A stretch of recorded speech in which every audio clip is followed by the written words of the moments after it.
সুপ্রিয় দর্শক, আসসালামু আলাইকুম।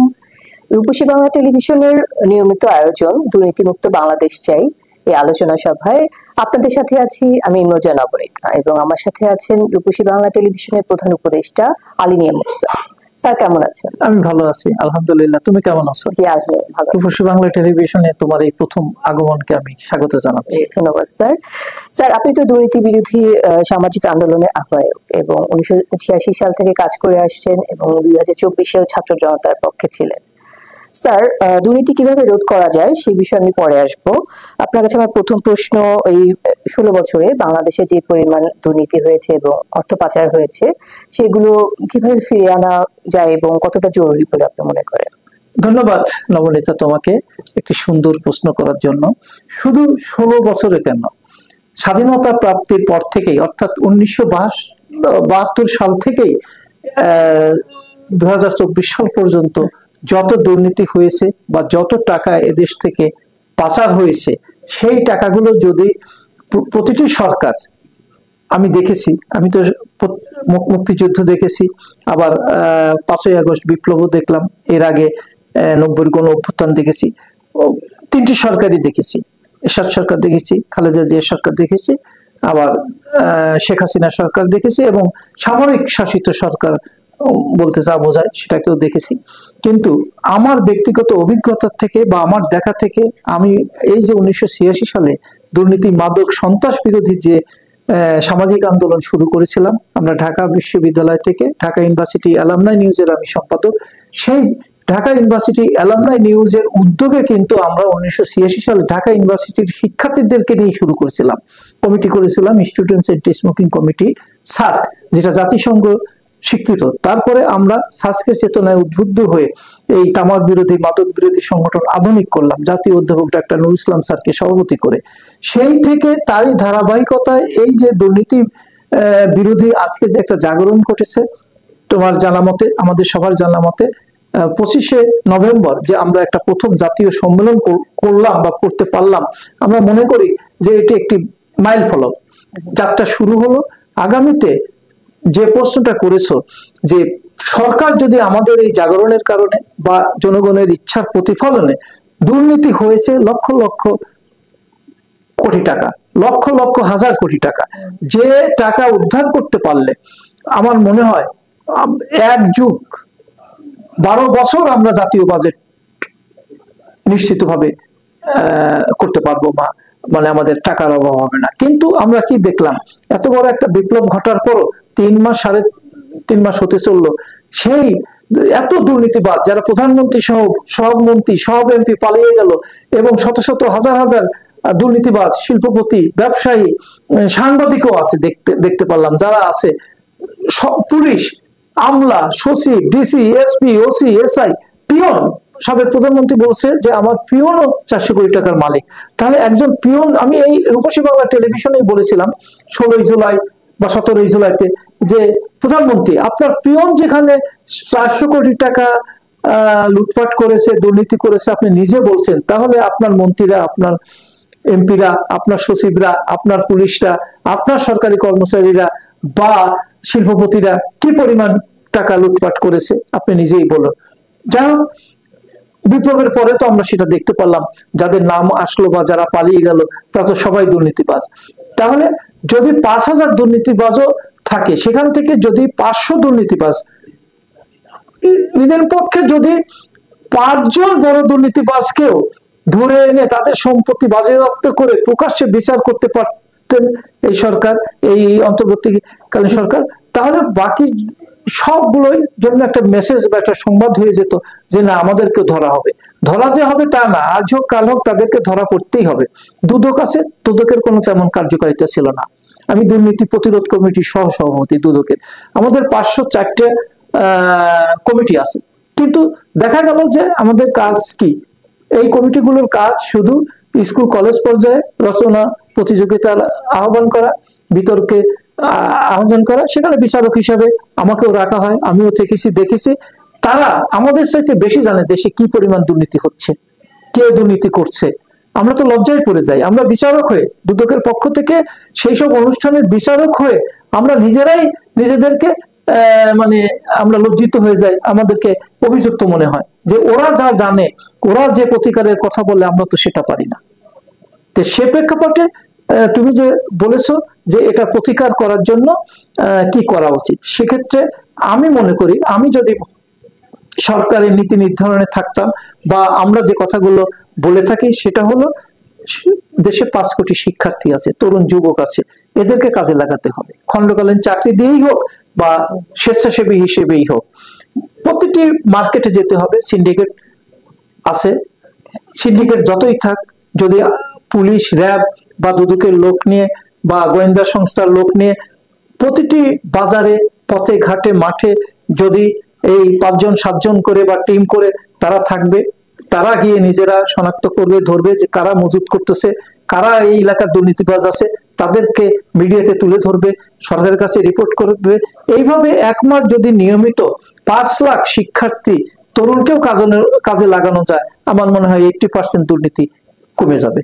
এবং সেই ব্যবস্থা যতদিন পর্যন্ত কোনো সরকার না করতে পারছে, সেটা অন্তর্বর্তী সরকারই হোক বা পরবর্তীতে নির্বাচিত সরকারই হোক বা জাতীয় সরকারই হোক কিংবা সামরিক শাসনই হোক, কেউ যদি এই মানে জনমুখী মানে ব্যবস্থা গ্রহণ না করে, উদ্যোগ না দেয়, এদেশ থেকে দুর্নীতি হবে না। গতকাল আমাদের একটি দুর্নীতি বিরোধী জাতীয় সম্মেলন হয়েছে, সেখানে আমার এক ছোট ভাই সোমালিয়া দারুস সালাম ইউনিভার্সিটির প্রফেসর, উনি বক্তব্য দিয়েছেন, খুব সংক্ষিপ্ত কিন্তু একটা গুরুত্বপূর্ণ কথা বলছে। সে দেশে শিক্ষাক্ষেত্রে কোনো দুর্নীতি নাই, সবচেয়ে গরিব দেশ, কিন্তু আমাদের চেয়েও গরিব দেশ, কিন্তু তাদের মানে শিক্ষার যে নীতি নৈতিকতা সেটা সুষ্ঠুভাবে শেখানো হয়েছে। সে দেশের সিস্টেম, আমাদের যেরকম সিস্টেম শিক্ষার দুর্নীতি, ওদের দেশে হলো নীতি নৈতিকতার বাস্তবায়ন। সে দেশে কিন্তু শিক্ষা প্রতিষ্ঠানে কোনো দুর্নীতি নাই। সেসব দেশের প্রাথমিক স্কুলের শিক্ষকদেরকে নির্বাচন কমিশনে করা হয়, প্রধান নির্বাচন করা হয়, বিভিন্ন জায়গায় নিয়োগ করা হয় খণ্ডকালীন কিংবা স্থায়ীভাবে। কিন্তু আমাদের দেশের যে কত শিক্ষা প্রতিষ্ঠানে, বিশ্ববিদ্যালয়, স্কুল, কলেজগুলোতে যোগ্য মানুষ আছে, অধ্যাপক আছে, উপাচার্য আছে, কত মানুষ আছে, তাদেরকে কিন্তু এইসব নির্বাচনের কাজে বা কোনো কাজে লাগানো হয় না। সেদিক থেকেও আমরা বলতে পারি যে দুর্নীতি মুক্ত করতে গেলে শিক্ষার্থীর সমন্বয়ে গঠিত একটি টাস্ক ফোর্স সারা দেশব্যাপী করতে হবে। সেখানে আমাদের 5 লাখ কেন, 10 লাখ কেন, 1 কোটি শিক্ষার্থীকে আমরা প্রয়োজনে বাধ্যতামূলক সামরিক প্রশিক্ষণ দিয়ে কাজে লাগাতে পারি। তো এভাবেই আমরা একটা গণজাগরণ সৃষ্টি করতে পারি। আমরা রূপসী বাংলা টেলিভিশন থেকে দুর্নীতিমুক্ত বাংলাদেশ চাই শিরোনামে যে নিয়মিত অনুষ্ঠান করে যাচ্ছি, প্রতিটি মিডিয়াই তো করতে পারে এই ধরনের অনুষ্ঠান, দুর্নীতির বিরুদ্ধে, মাদকের বিরুদ্ধে, সন্ত্রাসের বিরুদ্ধে।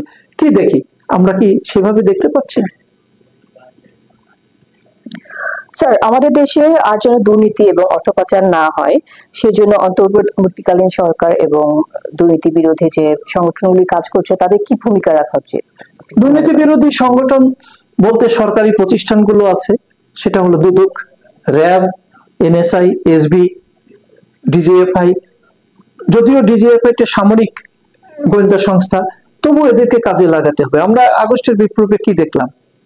আগস্ট বিপ্লব কিন্তু শুধু শিক্ষার্থীদের দ্বারা হয়নি, জনতার সাথে হয়েছে। সেখানে সেনাবাহিনীও আমাদের সাথে ছিল এবং সমর্থন করেছে বলে এই বিপ্লবটা মাত্র কয়েক মাসের, 1.5-2 মাসের মধ্যেই সফল হয়েছে।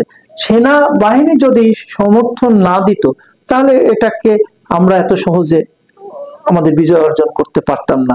সেক্ষেত্রে আমরা মনে করি যে দুর্নীতি যদি দমন করতেই হয়, সেক্ষেত্রে প্রাথমিক স্কুল থেকে শুরু করে বিশ্ববিদ্যালয় পর্যন্ত ওই যে শিক্ষার মান উন্নয়ন, নীতি নৈতিকতা বিষয়ক প্রশিক্ষণ এবং এই শিক্ষকদেরকে আগে দুর্নীতিমুক্ত করার ব্যবস্থা করতে হবে। সেক্ষেত্রে শিক্ষা মন্ত্রণালয়, স্বাস্থ্য মন্ত্রণালয়, স্বরাষ্ট্র মন্ত্রণালয়ের একটা সমন্বিত কমিটি করে, উদ্যোগ করে শিক্ষার্থীদেরকে খণ্ডকালীন চাকরি দিয়েই হোক বা যেসব শিক্ষার্থী বেকার আছে বা কর্মহীন আছে, উচ্চশিক্ষায় শিক্ষিত হয়ে তাদেরকে প্রশিক্ষণ দিয়ে লাখে লাখ, মানে আমাদের তো প্রায় 2.5 কোটি শিক্ষার্থী তরুণ আছে, যাদেরকে আমরা কর্মহীন বলবো না, কেউ কিছু না কিছু করছে, কিন্তু এইভাবে রাষ্ট্রীয় দায়িত্ব পালন করার জন্য বা দুর্নীতিমুক্ত দেশ গড়ার জন্য তাদেরকে যদি সেইভাবে মানে 3 মাসের বা 6 মাসের বা 1 বছরের প্রশিক্ষণ দিয়ে মাঠে নামানো হয়, আমি মনে করি 5 থেকে 10 বছর। এর জন্য বিশেষজ্ঞদের দিয়ে একটি প্রকল্প তৈরি করতে হবে, একটি প্রতিবেদন তৈরি করতে হবে, একটি কর্মশালা প্রতিপাদ্য তৈরি করতে হবে। আমাদেরকে একটা মানে নিয়মতান্ত্রিক উপায়ে চিরতরে দুর্নীতিকে রোধ করার জন্য আমাদেরকে একটা সমন্বিত উদ্যোগ নিতে হবে। আমরা যে কাজটা করে যাচ্ছি দেশে বিদেশে, সেটি হলো দুর্নীতিমুক্ত বাংলাদেশ। স্যার, আমি আহ্বায়ক আছি 1986 সাল থেকে, ঢাকা ইউনিভার্সিটি অ্যালামনাই নিউজের উদ্যোগে। আমরা আগেই বলেছি, শিক্ষার্থীদেরকে সামনে রেখেই আমরা এই দুর্নীতি, মাদক, সন্ত্রাস বিরোধী সামাজিক আন্দোলনটা গড়ে তোলার চেষ্টা করছি। এরই ধারাবাহিকতায় গতকালকে দুর্নীতি বিরোধী জাতীয় সম্মেলন হলো, যেখানে তুমিও ছিলা, দুর্নীতি বিরোধী একটি কবিতা আবৃত্তি করছো, এবং সেটি আমি দেখলাম অনেকেই সাপোর্ট করেছে। এই যে সাংস্কৃতিক অঙ্গনে নাটকের মাধ্যমে, কবিতার মাধ্যমে, আবৃত্তির মাধ্যমে শিক্ষার্থীরা, লাখ লাখ শিক্ষার্থীরা যদি দুর্নীতি বিরোধী কথা বলে, কবিতা পাঠ করে, গান পরিবেশন করে, নাটকের মাধ্যমে তুলে ধরে। আমি ব্যাকে কাজ করেছি কয়েক বছর, সেখানে দেখতাম ওরা গণনাটক করে, প্রায় 5000 গণনাটক আমার হাত দিয়ে সেখানে সারা বাংলাদেশে 40টা জেলায় করেছি। দেখতাম যে রাত্রিতে সন্ধ্যার পরে উঠোনো এই মাদক বিরোধী, সন্ত্রাস বিরোধী, যক্ষ্মা বিরোধী, হ্যাঁ, ধূমপান বিরোধী স্লোগান দিয়ে নাটিকার মাধ্যমে করতো। 4000 5000 লোক জড়ো হয়ে যায়। কিভাবে জড়ো হয় সেটা হলো, আমরা আগের থেকে সেটা প্রচার করতাম যে অমুক বাড়িতে উঠোনে, অমুক মাঠে এই একটা নাটক হবে, বা বাউল গানের মাধ্যমে বিভিন্নভাবে কিন্তু এই প্রচারণা করে এই দুর্নীতিকে রোধ করা যায়, মাদককে রোধ করা যায়। এবং কারা দুর্নীতিবাজ আমিও জানি, তুমিও জানো। আমরা একই সাথে চলাফেরা করি, কেউ 2.5 কোটি টাকার গাড়িতে চলাফেরা করি, কেউ পায়ে হেঁটে, কেউ রিক্সায়, কেউ বাসে। আবার আমার হয়তো থাকার জায়গা নেই, ভাড়া থাকি, কারো হয়তো 5টা বাড়ি, 10টা বাড়ি, ফ্ল্যাট বাড়ি। তো এরা কিভাবে করলো? সরকারি চাকরি করে কেমন করে করলো? এরা বেতন পায় 60,000 টাকা, ধরলাম 1 লাখ টাকা, মাসে গুলশানে বাড়ি ভাড়ায় দেয় 1.5 লাখ টাকা, ছেলে মেয়ে পড়ায়, মাসে খরচ হয় 5 লাখ টাকা। তার মানে মাসে তাদের চোখে দেখা খরচ 10 লাখ 20 লাখ টাকা, কিন্তু তারা চাকরি করে সামান্য 30 থেকে 60,000 বা 1 লাখ টাকা বেতনে। তো এগুলো তো নির্ণয় করা খুব একটা কঠিন ব্যাপার না। আসলে আমাদের ইচ্ছেটা হয় না, আমাদের সরকারের ইচ্ছেটা হয় না। আমাদের সরকার, জনগণ এবং শিক্ষার্থীর ইচ্ছা প্রতিফলন কিন্তু এই বিপ্লবী সরকার। বিপ্লবী সরকার হয় না, এটা হলে তো দেশের পরিস্থিতি এই কয় মাসে এরকম হতো না, অন্যরকম হতো। কিন্তু যে সরকারই হোক, আমাদের জনগণের ইচ্ছার প্রতিফলনের মাধ্যমেই তো এই সরকারগুলো হয়। সে তথাকথিত ভোট চুরি করেই হোক, যেভাবেই হোক, কিন্তু তারা দুর্নীতি রোধ করার নামে কি কাজগুলো করেছে এটার হিসাব নিতে গেলে দেখা যাবে যে শূন্য। তো কাজে আমি মনে করি যে কথাগুলো বললাম, এইভাবে যদি সরকার এটাকে একটা আলাদা প্রকল্প হিসেবে নেয় এবং অবশ্য কর্তব্য হিসেবে নেয়, যদি মনে করে যে লাখ লাখ হাজার হাজার কোটি টাকা উদ্ধার করতে হবে, তাকে সেইভাবে করতে হবে। এবং আমি একটা প্রস্তাবনাও ফেসবুকে দিয়েছি, সেটি আবার SMS করে ডক্টর ইউনূস থেকে শুরু সবাইকে পাঠিয়েছি। সেটা হলো ওই দুর্নীতি বিরোধী একটি সমন্বয় সেল প্রধান উপদেষ্টার কার্যালয়ে করা উচিত। যে সেলটা কে কোথায় কি করছে, থেকে অভিযোগ আসতেছে, সবকিছু আছে, সবগুলো আইন প্রয়োগকারী সংস্থার সাথে যৌথভাবে সেগুলো সাথে সাথে ইমিডিয়েট রোধ করবে বা প্রতিহত করবে। তবেই একটা জাগরণ সৃষ্টি হবে, তবেই একটা কার্যকরী প্রতিষ্ঠা হতে পারে। আমি মুখে বললাম কিন্তু বাস্তবে মাঠে নাই। সিন্ডিকেটস আগে ছিল, এখন তো থাকার কথা না, ব্যবসায়ী এখন হচ্ছে না কেন? তার মানে আগে যা ছিল এখনো তাই। বরং সবাই বললো, কালকে অনুষ্ঠানে বললো, আগে চাঁদাবাজি ছিল, রেট ছিল একটা দোকানের কাছে 100 টাকা, এখন হচ্ছে 150 টাকা। এটাই তো বাস্তবতা। কেন এমন হয়?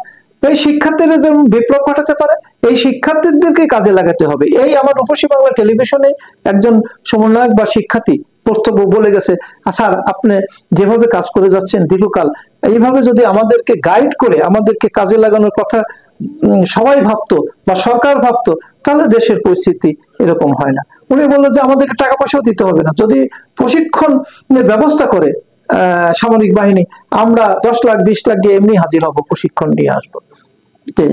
এই হলো অবস্থা। দেশের শিক্ষার্থীরা, তরুণরা চায় দেশকে ভালোবাসতে, দেশের জন্য কিছু করতে, কিন্তু আমরা তাদেরকে সেই সুযোগ করে দিতে পারি না। সেটা আমাদের ব্যর্থতা। আর এই ব্যর্থতা বলেই আমরা এই 53 বছর যাত্রায় দুর্নীতিমুক্ত হতে পারছি না, মাদক মুক্ত হতে পারছি না, সন্ত্রাস মুক্ত হতে পারছি না। তো ধন্যবাদ তোমাকে আমাকে ধন্যবাদ স্যার আমাদের সাথে থাকার জন্য। ধন্যবাদ যারা এতক্ষণ আমাদের সাথে ছিলেন। আল্লাহ হাফেজ।